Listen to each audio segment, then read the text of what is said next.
All right, so here we're going to talk about teachers seeing submitted work. I'm logged into a student account in Google Classroom. This child has things on their to-do list.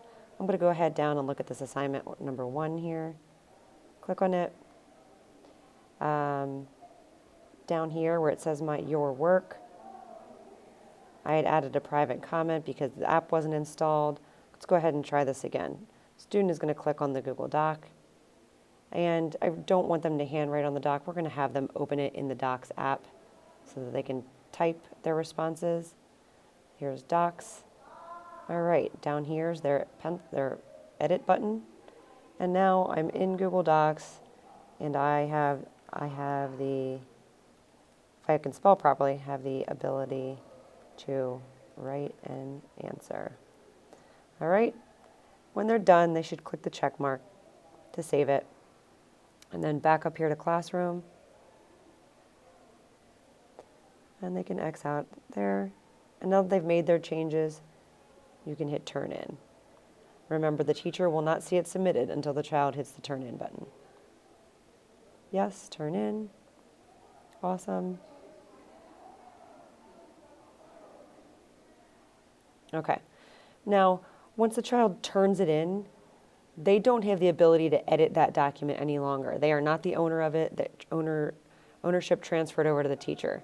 If they want to be able to edit the document again, they have to hit unsubmit, unsubmit. Then they can access the document, make changes, and turn it back in again.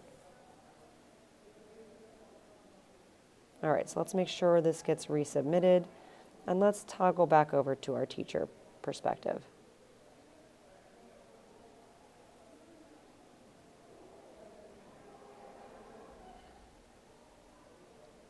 Okay, our sample class. All right, I'm going to go down to Classworks because I like operating out of there. Okay, assignment number 1. This is what I really want to grade today. If I hit assignment number 1, you can see that one student turned it in.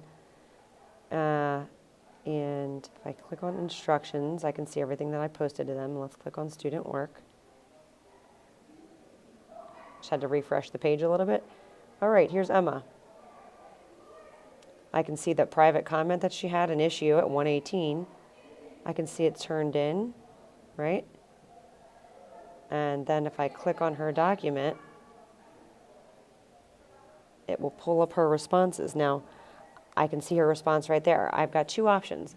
I can open it in Google Docs the same way she did and type comments on it, or I can use my stylus, use the pencil with my stylus. What happens is it will convert it to a PDF, and I can make annotations directly on the document saying, great job.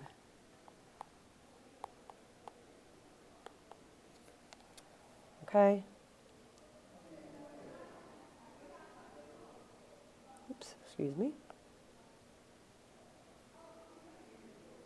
Hitting save, hit save up there. And you can see that it's converting it to a PDF since I did annotations over top of it.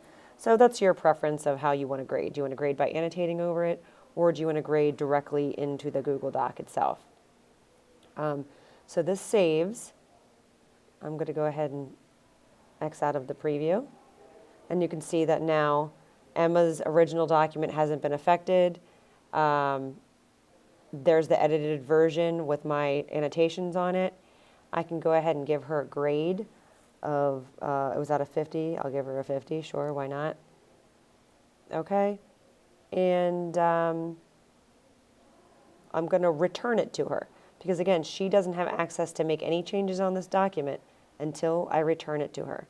So hit the return button, return. Great, she's been graded, she's good to go. That's how it sums it up. If you've got numerous kids in your class, which obviously you do, they will all be listed here. So you can just click on them and scroll right through everything that they've turned in. All right, so let's X out of that assignment. Okay. I think that about sums that part up. I hope this helps. Thanks.